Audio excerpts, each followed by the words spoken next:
Over the past few years, I've been developing a dye garden in my small cottage-style garden in Pembrokeshire, West Wales. And one of the most successful plants that I've grown is Dyer's chamomile. And it's the same family as chamomile that you might drink for tea or grow as a lawn, but it's specifically bred for the intense colour that you get from the petals, but also the whole plant. So a few videos ago, I dyed with the petals and the flowers and got this very intense yellow. And so what I'm doing today is dyeing with the whole plant. So we've had a plant that's been growing for about 3 years. It's got a bit leggy and overgrown. It's sort of in the wrong place. So I'm going to move it and I'm going to trim it back and use those trimmings, which does include the flowers, to make a dye and see what colour we get. If you're new here, my name is Becca and I'm a hand spinner, dyer and newbie weaver, and you're very welcome to my slightly windy and wild garden in West Wales.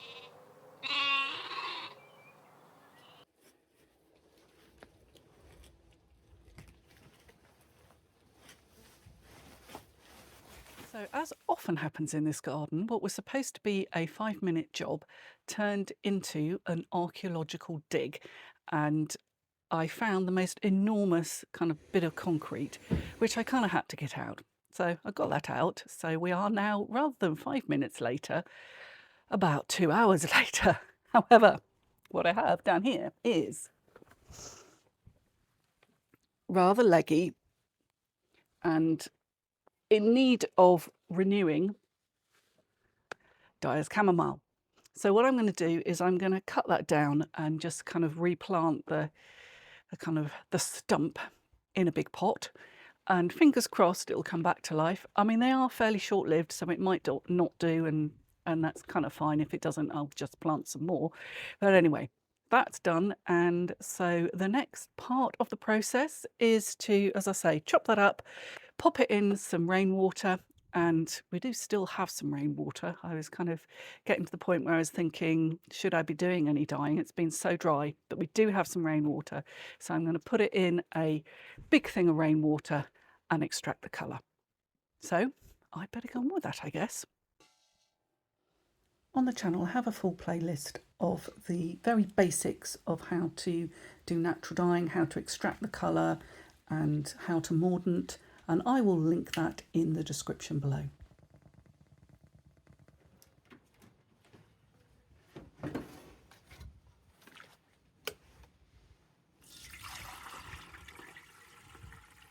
Well, that's a slightly unpromising colour, but to be honest, I wasn't really expecting much, so you know, you never know. And I'm going to do a modifier at the end. I'm going to use iron, which should make it greyer and maybe slightly greener, maybe. It depends. Sometimes it just makes it greyer. Anyway, you know, it's all an experiment, isn't it? And I wonder if you can see fence. Nearly done. It's just got a last little bit at the end. We need a fence topper to stop little naughty Jack Russell crosses from trying to escape, because they do that. Little naughty doggies. Right, okay, well, I'm going to get the pre-mordanted wool, and I'm pretty sure I've still got a little square of cotton that's been pre-mordanted to put in that.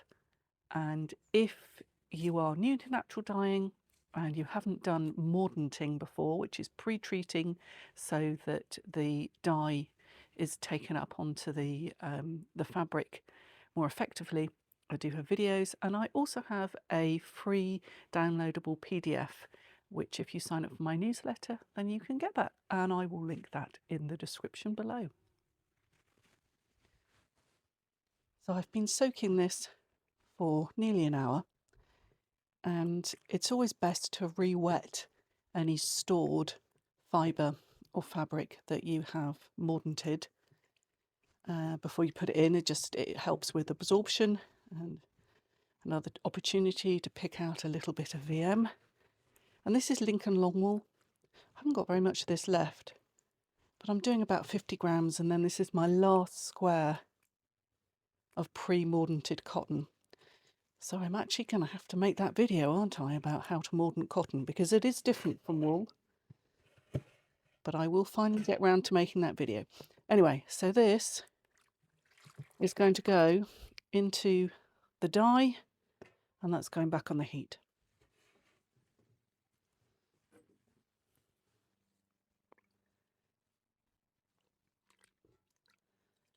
Homegrown fabric's been in the cooling dye for 48 hours, and it's just been sat outside with the lid on because we've actually had some rain, which has been very welcome. And now I'm going to do the afterbath, and I'm doing iron mordant. So you need 2% to the weight of wool, fibre, whatever it is that you're dyeing. So I did 50 grams, so I'm going to have a gram of the iron crystals, dissolve it in a bit of hot water and make an afterbath. So as I've said before in this video, I do have detailed videos on all the different stages of the natural dyeing process, so I will link that playlist in the description below. So there are the results, and I'm pretty pleased with that, I have to say. I don't use yellow that much, so although it's a lovely colour, I do want to just see what kind of shift I get using the iron. So I'm going to go ahead and make that up, and we'll see what happens.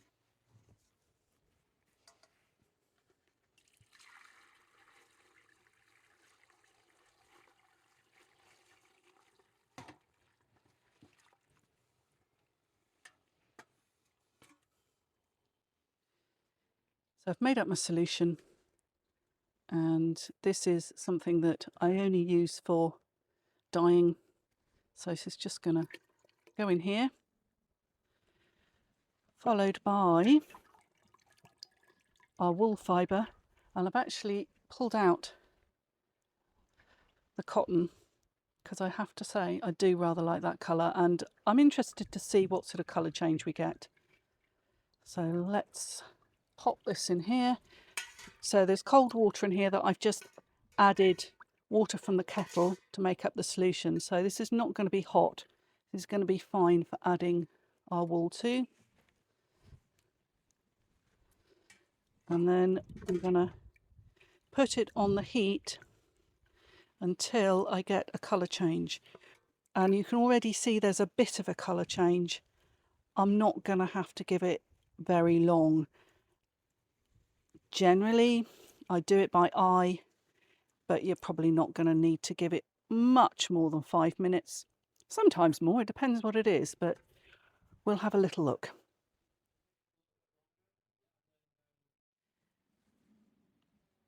So this has had 5 minutes, and that's all I'm going to give it. Got a bit of a colour change because I rather liked the colour I'd achieved. I didn't really want to go sort of really grey.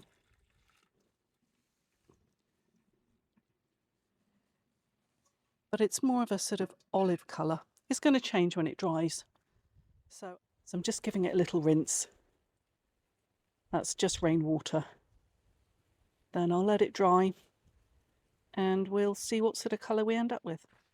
So here are our results, and without the iron sulfate, you can see we've got quite a mustardy colour, and then with the iron sulfate we've got quite a nice green.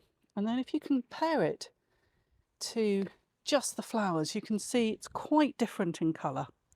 And I also thought I'd just show you, that is the plant that I gave a very brutal haircut to, and you can see it's already recovering, and I'm going to be able to plant that out somewhere else in the garden when I find a suitable spot.